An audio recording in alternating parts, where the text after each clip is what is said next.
আসসালামু আলাইকুম সবাইকে। গত ভিডিওগুলোতে আমরা দেখেছিলাম কিভাবে ইনলাইন এবং ইন্টারনাল সিএসএস ব্যবহার করবেন, আর এই ভিডিওতে আমরা দেখব কিভাবে এক্সটার্নাল সিএসএস ব্যবহার করব। সো এক্সটার্নাল সিএসএস ব্যবহার করতে গেলে অবশ্যই কোড এডিটরে যাবেন। কোড এডিটরে গিয়ে একটা HTML ফাইল নেব। আমি HTML ফাইলের নাম দেব index.html। সো HTML ফাইল নেওয়ার পরে HTML এর বেসিক স্ট্রাকচার নিব।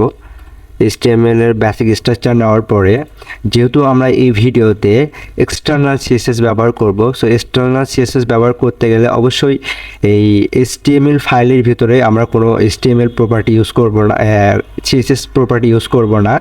সো সিএসএস প্রপার্টি ইউজ করতে গেলে আমাদেরকে আমরা যেহেতু এক্সটার্নাল সিএসএস ব্যবহার করব, সো এক্সটার্নাল সিএসএস ব্যবহার করতে গেলে অবশ্যই একটা যেহেতু যেরকম আমরা HTML ফাইল নিয়েছি সেম এভাবেই আমরা একটা সিএসএস ফাইল নেব। সো সিএসএস ফাইল নেওয়ার জন্য আমরা সিএসএস ফাইলের যে কোনো একটা নাম দেবো। ধরেন আমি দিলাম style.css। সো সিএসএস ফাইল নেওয়ার ক্ষেত্রে অবশ্যই এক্সটেনশনটা খুবই গুরুত্বপূর্ণ।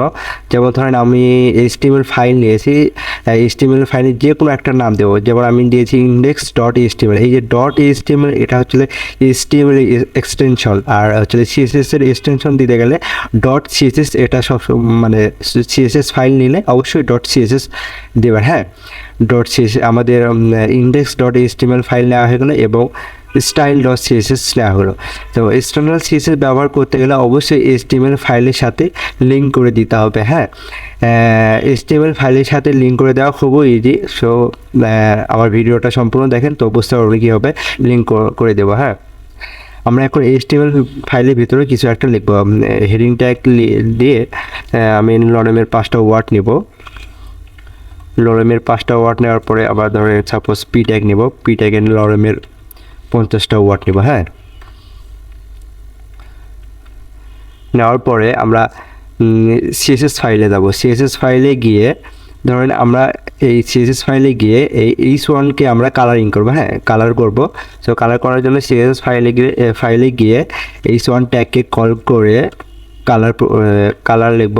কালার আমরা দিব, কালারের একটা ভ্যালু দেবো। ধরেন আমি সাপোজ কোরাল কালার দেবো। হ্যাঁ,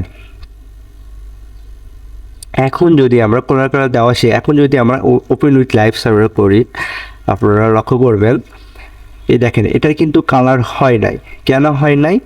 আমরা এটার কালার কেন হয় নাই? আমরা যেহেতু সিএসএস ফাইলে আমরা h1 ট্যাগকে কল করে কালার দিলাম, কেন কালার হলো না?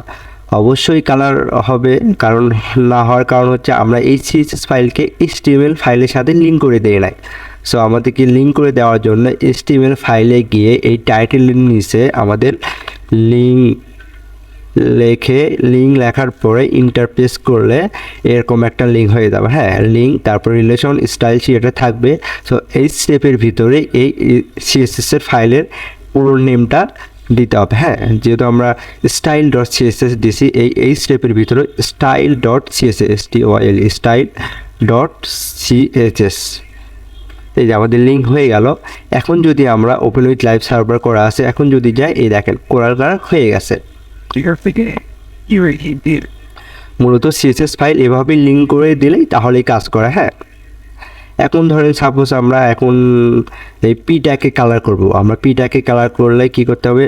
এই সিএসএস ফাইলে গিয়ে পি ট্যাগকে কল করে ধর পি ট্যাগের ব্যাকগ্রাউন্ড কালার চেঞ্জ করবো। সেহেতু আমার ব্যাকগ্রাউন্ড কালার দিব ধরেন ক্যারেট ব্লু। হ্যাঁ, ক্যারেট ব্লু দিলাম। এবার দেখবেন আমাদের ব্যাকগ্রাউন্ড কালার ক্যারেট ব্লু হয়ে গেছে।